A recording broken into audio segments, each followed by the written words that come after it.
Before we start this show, just a word from our sponsor, 20 by 20 Apparel.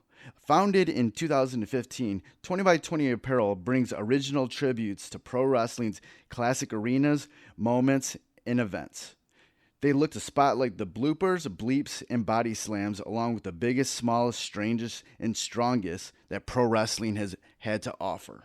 Along with their awesome line of pro wrestling apparel, they do offer many services. In the world of wrestling, there are hundreds of shirts, promotions, flyers, social media accounts, and ads. Don't get lost in the sea of parody shirts and display fonts.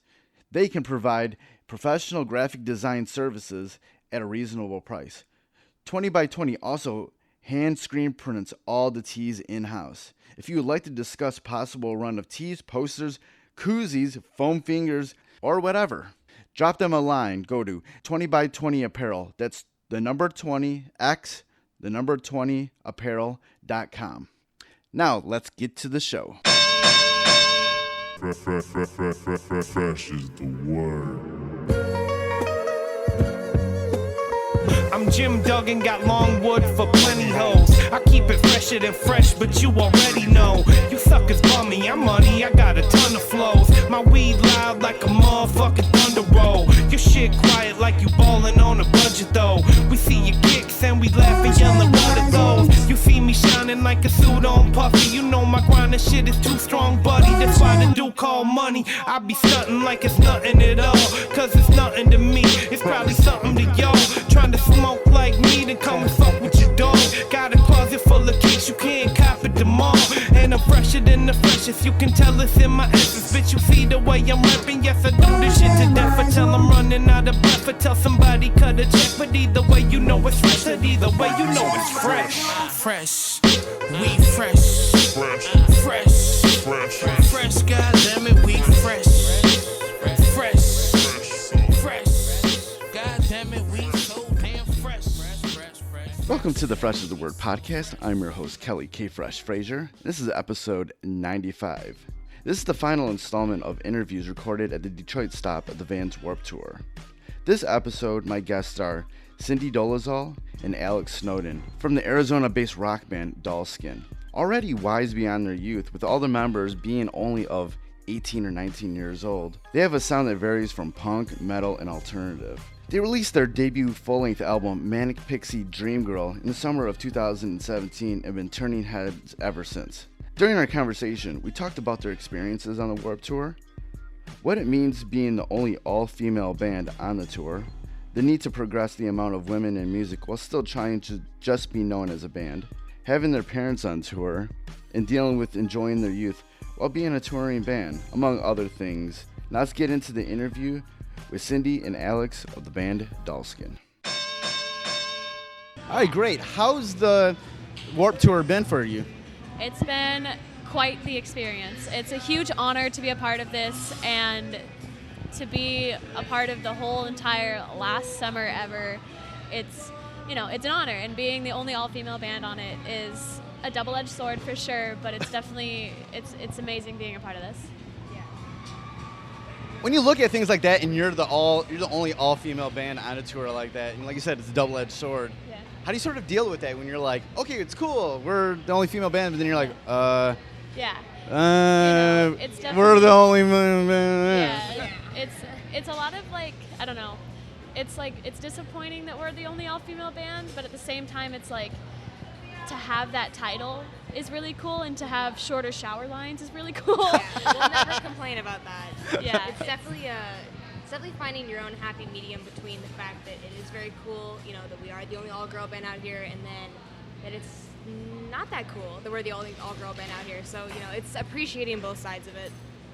How do you sort of take that fact and sort of make it into a positive, sort of empowered to the fact that, like, hey, we're the only female band on the tour, but there's a discussion that needs to be made, though. Yeah, I think it's a lot of like us kind of like taking that title and really making sure that we make, I don't know, a positive impact, and that any inspiration we do, we do inspire as much as we can, so that in the future, like, this isn't an issue anymore, kind of thing.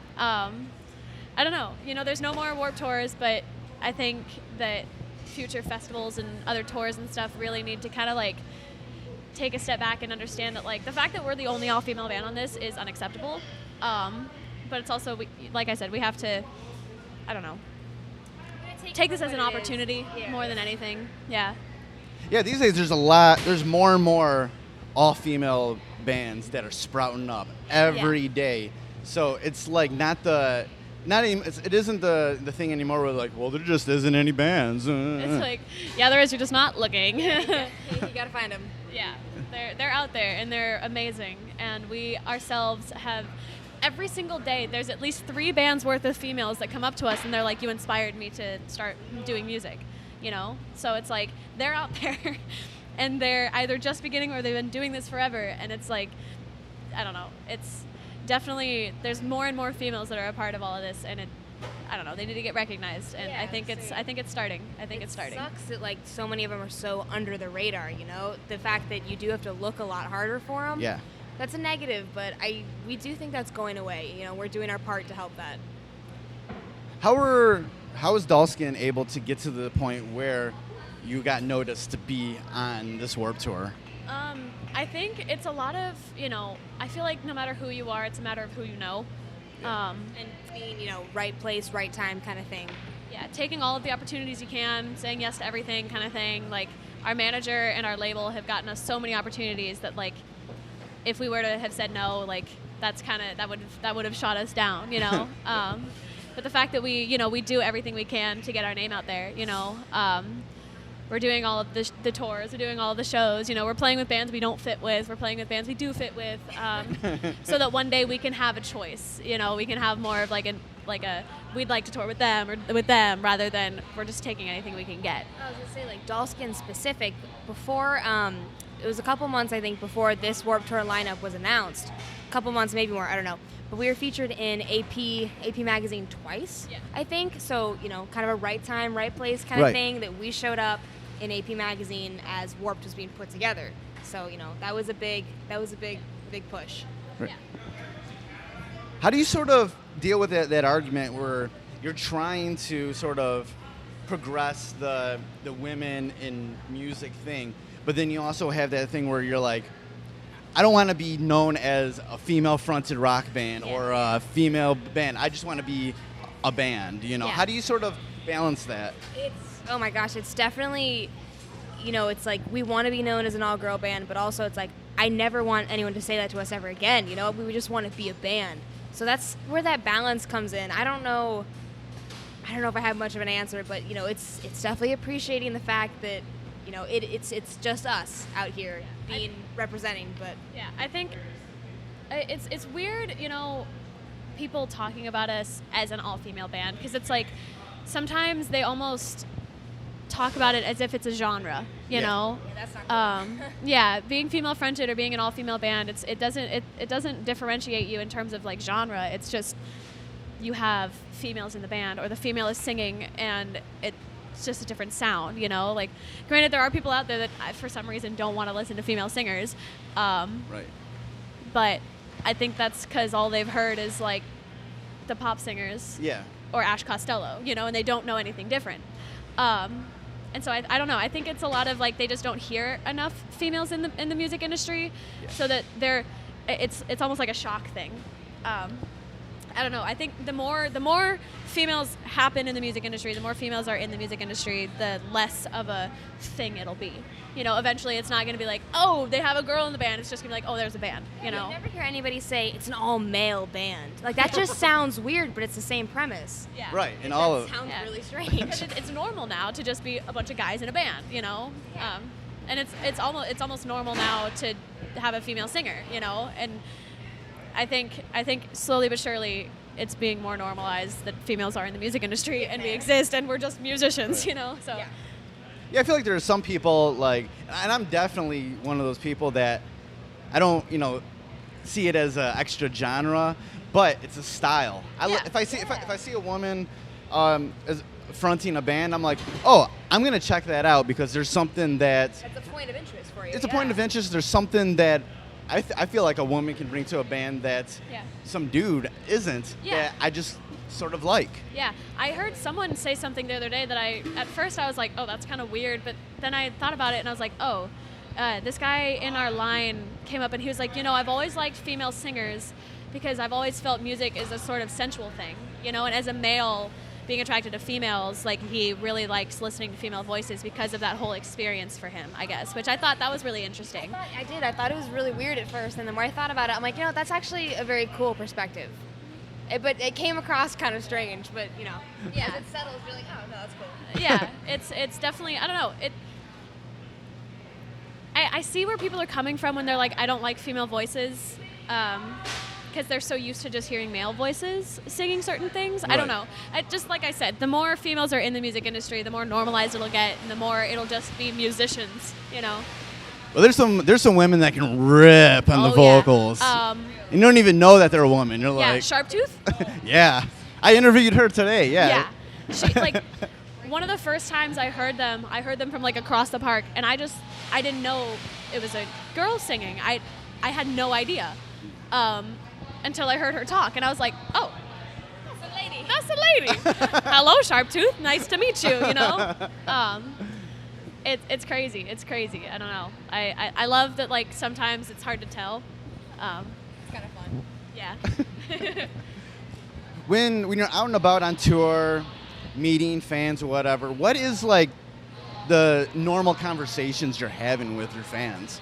It's a lot of, it's really nice to have girls come up to us and be like, hey, you inspired me to do this, or hey, I've never seen you until today, I've never heard of you until today, but now I love you and I want to start playing music. Like there was a couple times, there was this one show where I think most of the people that came up to our table had only heard of us that day, and they were like females that like, they were like, I didn't know you existed until today, and now I feel inspired to like start making music. Which being able to have that impact on someone, like after them seeing you for the first time, is like mind-boggling. Right. It's crazy, and that's gladly that's one of our like most frequent conversations is like talking about how we've inspired someone, which is really nice. How important is it to just be just a kick-ass band to be able to get to that point where girls like, I inspire you? How much do you put into making sure your performances are good? Everything. Yeah, your performance is everything. That's, that's the centerpiece of why people are here. They want to see a show, and you've really got to give it your all, because, if you grab somebody's attention long enough, strong enough, that's where the inspiration comes from. Yeah, and I think it's really important to just go up there and be ourselves. Like if we were choreographed or if we like all dressed the same way or anything. People, you can tell, it just seems very false. Yeah, and we get up there, we wear whatever we want. Like granted, it's like not two of us can wear stripes at the same time, but like it's no more than that, like we just literally wear whatever we want, and we do whatever we want, we say whatever we want, we perform whatever songs we want. And I think the authenticity is really important. Putting everything you've got into a show, like, I don't know, it's so important to really just feel it, because if you're not feeling it, the audience won't feel it. How important is it to have that sort of transparency to sort of build the community? It's really important, I think, to make sure that the fans understand that, we aren't some created thing. We are ourselves making music the way we want, and I think it's really important so that other girls and other young kids can see that and know that they can do the same thing. Like, they don't have to be overproduced by someone, they don't have to be picked up by someone and created, they can do what they want and they can succeed. Yeah, for real. You create yourself, and you need to be a human and authentic when, someone watched your set 20 feet away from you and now they're shaking your hand. Like, you need to be a real person and to inspire people to make music, but you don't have to be a machine about it, just be a human about it. Yeah.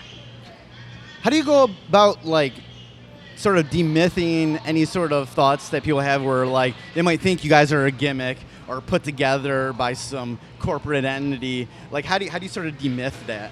Yeah, I mean, I think we demyth that and like, I don't know, prove that to be wrong by just kind of like existing and doing what we want. Because like at first, like the hair color thing, everyone saw that and they're like, oh, it's like the Powerpuff Girls, or like like someone made them do that. Like I think we've said that it was an accident so many times that people are like, oh, okay, like it just happened. Like it's not something that someone told them to do. They didn't plan this out. Like it's not a thing. It's just what they wanted to do, kind of thing.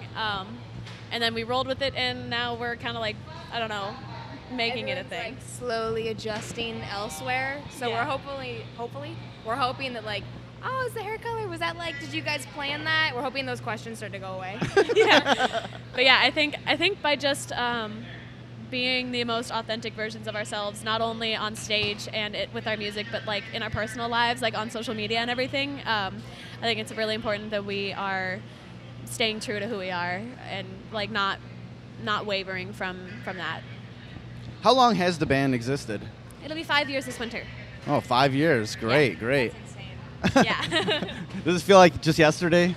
It's just weird, you hear somebody say 5 years and you're like, oh my God, really? It's been that long? But I mean, I guess in the grand scheme of things, yeah, it feels about right. It's been a trek. 5 years isn't even that long, and if I'm being honest, a lot of bands on this tour are like 10 years or more, And even that, you seem like, I thought you guys just started.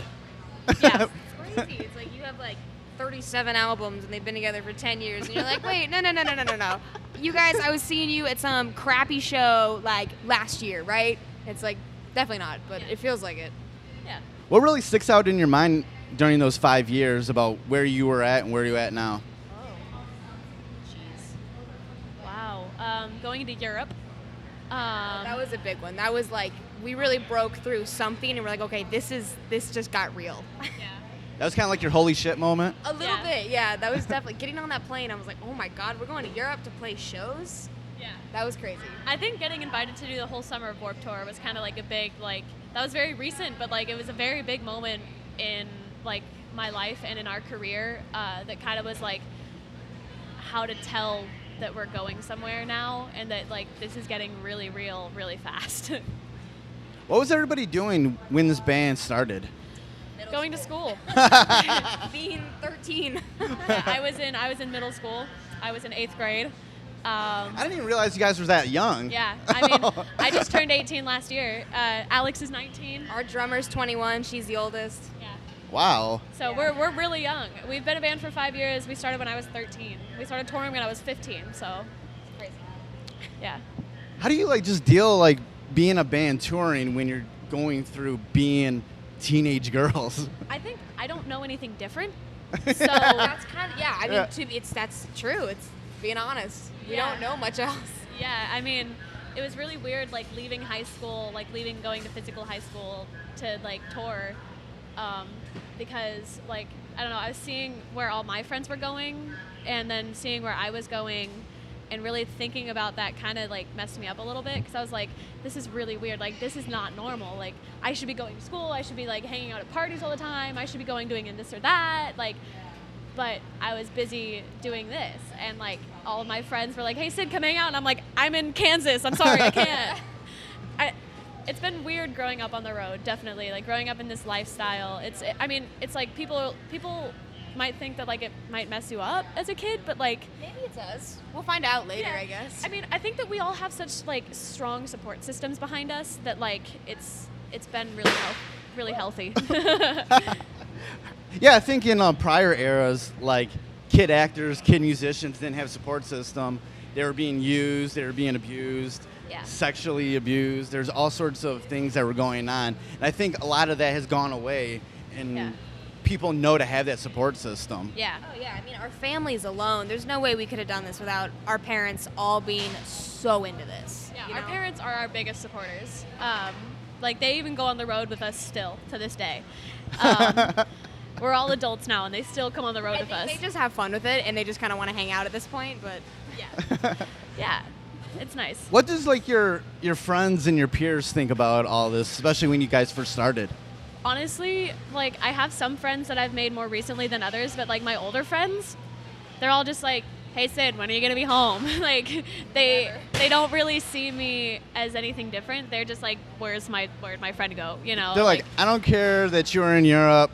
Let's Yeah. hang. Yeah, like I just the other day, like one of my friends shot me a text. He's like, "Hey, we're all hanging out at this friend's house. Like, come hang out." And I'm like, "I'm in like Ohio. Like, I'm on Warped Tour. Yeah. It's just like I don't know, like they don't treat me any differently, which is really grounding. You know, it's really nice to have that because it's like I feel like it's really easy to get lost here, Right. and like with the fans and people treating me like I'm something more than myself. So it's really nice having those friends that kind of they just treat me like normal. Where are you from? Arizona. Nice. Yeah, the desert. How how did you guys get into doing music, coming from Arizona? We went to this place called the School of Rock. It's like this after-school program where we all took lessons and did this performance program. We all played together and all like knew each other. And Megan actually got us together for a battle of the bands at her high school. And it was just supposed to be for fun, and then people thought we were good, so we were like, okay, let's do this more, I guess. I don't know. And here we are. Yeah. You guys are like going like the comic book story of like a band, a girl band, Seriously. and battle of the bands, and it's like a comic book. We've had a lot of comparisons to comic books. Someone's like, you guys are like if Harley Quinn had a band. Yeah. I'm like, tight, I'll take it. That's awesome. I'll take that. But like New 52 Harley. Yeah, there we go. The one that wants nothing to do with the Joker. Absolutely. What's your parents' comments when they're like on tour? Like, what do they see, and you're like, It's do a they lot ever of- like embarrass you guys Yes. or anything? Yes, but we love it. Because like everyone knows that our parents are on the road with us, so like it ends up more funny than embarrassing, if anything. So it's because it's like we call them out on stage. We're like, that's my mom. Like, that's my dad. Jumps up and screams in the crowd. Like, they love it. Like, our parents love it. Our fans love it. Like, they love that, like, I don't know. Like, it's super, like, family. It feels like a family is on the road together. And it's like, I feel like they think they're a part of that, which is really nice. I think that's really nice to have. It's just super, like, friendly and open. And it's like, we don't care if we're embarrassed. We don't care if we say something weird. Right. Like, because everyone does. Everyone gets everyone's parents embarrass them. And I think having our parents embarrass us on the road, and our fans seeing that, like, like I think it's really important for them to see that like we're just normal, Yeah, Our parents embarrass us too, like. It's very real, and it is definitely cool for people that may not know much about us, and we're like, yo, what up? That's my mom driving the RV. Say, hey, mom, that's her mom at merch, and people are like, whoa, wait a minute, their parents are here? It's just, it becomes a point of interest, It's funny. Yeah. When you're in such a industry that's male dominated and you're so young, is there any concerns about your safety going out on the road with other bands, and how do you sort of deal with that? I think there's been people in my life that have been like, are you sure? Like, do you know these people? Do you trust these people? And it's like, it's all about finding the people you can trust and really sticking with them. And I think in this industry, especially now with like all of the recent climate that's gone on with like all of like the Me Too movements and everything, like. Yeah. People have been a lot more aware and conscious of what's been going on around them, and I think it's been really nice because, like, especially on Warped Tour, like, it's been rumored that, like, I don't know, people come on Warped Tour and it's like no one's faithful, like everyone's mean, everyone's like weird, everyone's trying to hook up with everybody, and it's like only people that want to hook up are trying to hook up, and they know that, they know that there's other people, like you don't have to get with someone that's taken, you don't have. And it's like, I don't know, I think it's really like a good place on the road now, more than it was. Yeah. There's a lot more people you can trust than people that you can't trust. Because everyone's more aware of it, and everyone's more like, okay, we don't want to become the asshole, so we're gonna be not only supportive, but like looking out for the other females. Because it's like, even if we're in a group of 4 females, it's like, sometimes there's still situations we can get into at a bar that we played at that like, it gets scary and people get drunk and we can't protect ourselves as well as we could.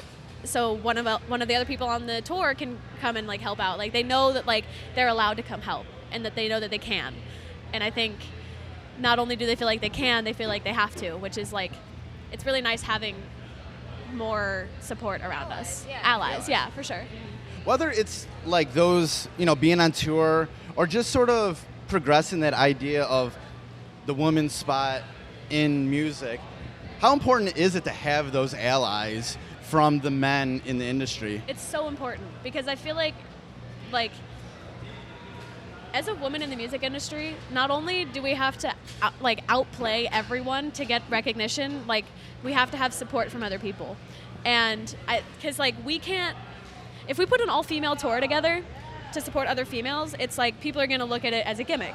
People are going to look at it as, us trying to get attention. But if an all-male band brings females on the road, it's like, it's more of like just they're just bringing a band on the road, you know?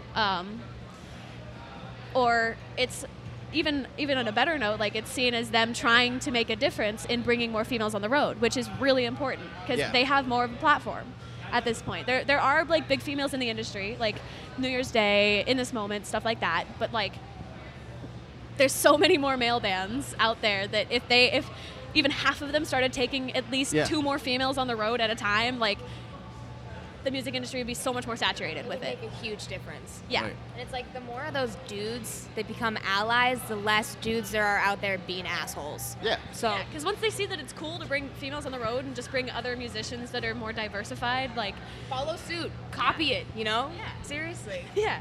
And there's only so much that bands like In This Moment or New Year's Day or Hailstorm can do to, there just needs to be more done. Yeah, more done. And I think that the more like men in the music industry that like take it upon themselves to like make a difference, like the quicker it'll just become normal.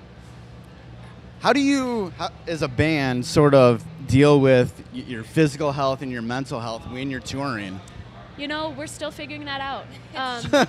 Megan, our drummer, has had the worst time with dealing with her anxiety, her depression on the road, and her physical health because she gets sick, has to get on antibiotics. Yeah. Words. And the antibiotics make her sad. And so it's like this train of just kind of like things that could go wrong. And I think still to this day, she's still working on how to like keep herself together on the road. She's improved so much. She's improved so much because she used to get so homesick so fast, and it used to get really hard really fast for her. But now she's like grown so much physically and emotionally that like she's gotten so much physically stronger and emotionally stronger that it's like it's become nothing for her.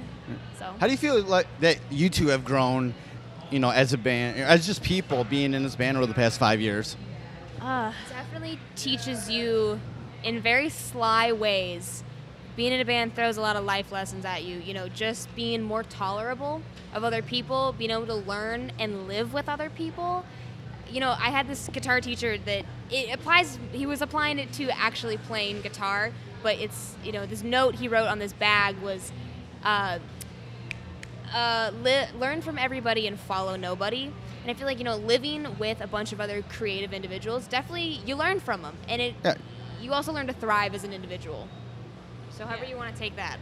yeah, you really have to like look out for yourself and for your crew, but like at the same time, everyone's looking out for themselves. So it's like you almost like, the more you look out for yourself, the more your crew is being able to look out for themselves, so they don't have to look after you. And so it's like it's all of a collective effort of like just making sure you're taken care of. And if anyone needs a little extra help, you give them that. I don't know. Me personally, I feel like I've done my growing up on the road. Like Right. I've grown up on the road. Like I did not really have any time as a child to like Be at home. be at home. Yeah, be at home and be a teenager. Did you feel like you had to grow up quicker being on the road? Yeah, I mean, I feel like even before I was on the road, I kind of grew up really quick because I'm the first child, so it just kind of happened. We're a band of first children, actually. Yeah, we are. Older siblings. So I think me being the youngest in the band, it's definitely been a lot of like everything that I know about life has been on the road. And granted, I do go home and I do have to do the dishes and the chores like anyone else, but like it's still like my way of life is centered around when I'm going to be on the road or when I'm on the road or when I'm doing music stuff, It's never like when school starts or like when I'm going to work or whatever. So it's just, I don't know. I feel like I've had to learn a lot about being an adult way before I was an adult. What do you do when you're home to sort of decompress from everything? I hang out with my dog, my boyfriend, his dog. I just kind of do anything that's not music related. Right. I try to just like be as normal as possible. Like I go hang out with my family, I go see movies, I work at Zoomies. Like I just try to be just the complete opposite of who I am on the road. Like not like personally speaking, but like in what I do. Right. So that it's like super different and super like I don't know, just not being on tour. Yeah, seriously. I mean, yeah, my dog is my world. Definitely family time. My boyfriend lives on the East Coast, so even when I'm home, I feel like there's a lot of travel involved. But it's fun because, you get to turn your time off into like a little vacation. Yeah. So that's always cool. I deliver pizzas. That doesn't really decompress at all. But, it's a routine, and it feels really good because it's so different than what is out here. Right. So, yeah. Anything we can do that's as far away from our touring routine, that's it. I like to read a lot. Just sit in silence sometimes. Oh, silence is great. It's awesome. You'll enjoy silence more and more as you get older. It's like we come home from tour and I'm like, it's so quiet in this house. I'm like, no one's even talking. It's great. Right. Before I let you guys go, if you had to sort of think of like a nugget of knowledge, when it comes to your lives, personal or being on tour as a band, that you could sort of extract out and anybody listening to this could apply to their lives, what would that be? I definitely got to go back to a tidbit from an old guitar teacher. Learn from everybody, follow nobody. You can apply that in a lot of different ways in life, and I've dealt with a lot of, I guess for lack of better terms, jealousy of other musicians or, even public figures in music, just being like, we're grinding, and then I go home, and I'm so sad because we're not out there working, and it's like, you got to learn from other people, but you have to get used to the fact that you cannot follow everybody. And even if you could, you definitely shouldn't. Right. I think that if I could give any small nugget of knowledge, it would just be a knowledge nugget, small knowledge nugget. No knowledge nugget. I think, God, like I always just say the same thing, but I think it's really important, just especially for like young teenagers to hear, especially young teenage girls, is that you can. Because like so many times I've heard people come up to us and say, I always thought I couldn't, but then I saw you and now I think I can. It's like, yes, you can, and you should know that. You should know that no matter what anyone says, you can. Like, you can be a musician, you can be a tour manager, you can work in the industry, you can go be an artist, you can do whatever you want, and the fact that it might be male-dominated doesn't change that. Great. It's been great talking with you two. Where can people go online to find more information, listen to your music? We do have a website. It's dalskinband.com, but it also has links to our social media, which is Instagram, Twitter, Facebook. It's at Dalskin Band. If you Google search Dalskin, anything that's not a makeup company is us. We got Spotify, Google, Android, whatever those music platforms are, iTunes, YouTube. You know what? Why not? Yeah. We're everywhere. Yeah. Right. Like she said, Google it. You'll find it. I promise you. Right. It's been great talking with both of you, and I love that your glasses match your hair. That is my favorite thing ever. When people compliment that, I was like, I forget sometimes. I'm like, oh, that's The whole- great. I love it. Yeah, right at the beginning of the interview, I'm like, holy shit, those glasses Thank you. match her hair perfectly. That is fucking cool. Thank you. And I love that the hair color. That's like my favorite color. God, it's getting green. It's getting yellow. It's whew. There was a little bit of time because I started coloring. I don't have it colored now, but about a year or so ago, I started coloring my hair, and I had something like that Nice. for a little bit. Like the aqua teal. Yeah, I got to go back to that because I love So it. fun. It's my favorite. I love it. All right, it was nice talking with you. Good luck on Great tour. talking with you. Thank you. Thank you so much. So that was my interview with Sydney Dolezal and Alex Snowden from the band Dalskin. Definitely go check them out when they're on tour. Again, in your area, go pick up their music. All the links to follow them online are on the show notes for this podcast episode at freshasthepodcast.com. Now that's it for this episode of Fresh is the Word. And before we get out of here, I definitely want to remind you how you can support the podcast. You can always go to freshasthepodcast.com and share any links that you see on the website on any of your social media platforms. Also, you can subscribe to Fresh is the Word at Apple Podcasts, Stitcher Radio, Mixcloud, SoundCloud, Google Play, and TuneIn. Just type in Fresh is the Word, and it'll come up. And if you have any time, if you feel like it, leave a rating and a review. That'd be awesome. It would definitely help out the show. And if I do see that any reviews are posted, I'll read it on an upcoming episode. You can follow me online on Twitter and Instagram at KellyOmegaFresh and at Facebook at facebook.com/KFresh. And you can follow Fresh is the Word online on Twitter at FITW Podcast, on Instagram at Fresh is the Word Podcast, and on Facebook at facebook.com/Fresh is the Podcast. That's another episode in the books. Thanks for listening. Goodbye and good night. Fresh is the word.